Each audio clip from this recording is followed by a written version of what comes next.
Picard, Élise et moi, pendant 11 jours, nous avons reçu sur notre plateau les soutiens locaux aux différents prétendants. Ce soir, on s'intéresse à Emmanuel Macron, candidat d'En Marche, 39 ans, né à Amiens et ancien ministre de l'économie de François Hollande. Et c'est avec l'un de ses soutiens, Laurence David Moalik, que nous allons en parler. Bonsoir. Bonsoir. Emmanuel Macron, c'est le seul candidat Picard, le seul amiénois. Cette semaine, nous avons rencontré les salariés de l'usine Whirlpool, qui va fermer en 2018. Et il semblait très en colère contre lui. L'amiénois n'est pas venu les voir. Pourquoi? D'abord, ce dossier est à caractère national. Et puis, Emmanuel Macron l'a fait savoir lorsqu'il participait à l'émission, je crois, l'émission politique. Il a dit qu'il viendrait. Il a dit qu'il passerait, et qu'il passerait entre les deux tours. Quel que soit le résultat, que soit le résultat de l'élection. Mais il a promis de passer. Donc il passera. On verra ça.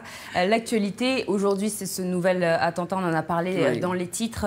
Attentat commis aux Champs-Élysées où un policier a été tué. Est-ce que, selon vous, cela va rebattre les cartes à 2 jours de l'élection? Est-ce que ça va changer quelque chose dans les intentions de vote?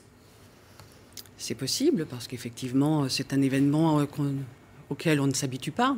C'est évident. On voit malgré tout les positions se radicaliser de certains candidats qui, quelque part, récupèrent cet événement pour présenter un visage encore plus dur que celui qu'il présentait déjà.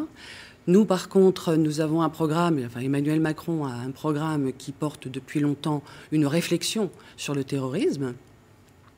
Et il n'en a pas changé. Il a fait une conférence de presse ce midi où il a présenté ou représenté les 5 têtes de chapitre qui étaient les siens.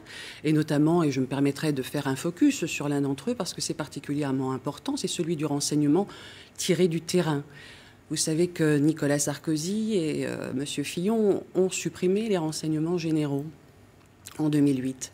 Et finalement, pour les fusionner avec la direction de la surveillance du territoire, le contre-espionnage, la DST, pour faire une structure qui finalement a explosé en plein vol au moment de l'affaire Mera, parce qu'on s'est rendu compte que l'organisation du renseignement n'était absolument pas adaptée. On a recréé une structure qui s'appelle aujourd'hui la Direction centrale de la sécurité intérieure. C'est structure qui travaille encore aujourd'hui.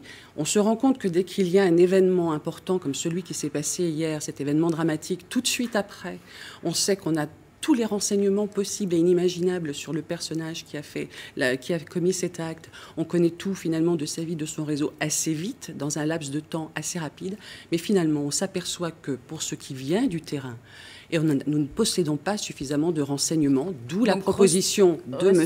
Macron, s'il vous plaît, c'est de mettre 10 000 policiers ou gendarmes sur le terrain. Ce micro-renseignement. En plus, on va passer à notre sujet puisque le temps nous est compté. Oui, je sais bien. On en a parlé tout à l'heure des agriculteurs. Justement, ils connaissent des difficultés. La Picardie, c'est 80% du territoire qui est recouvert par des territoires agricoles. Emmanuel Macron propose d'accorder le chômage aux agriculteurs. Est-ce que c'est nécessaire? Est-ce que c'est suffisant alors que la profession souffre d'une baisse de revenus, d'une dévalorisation du travail?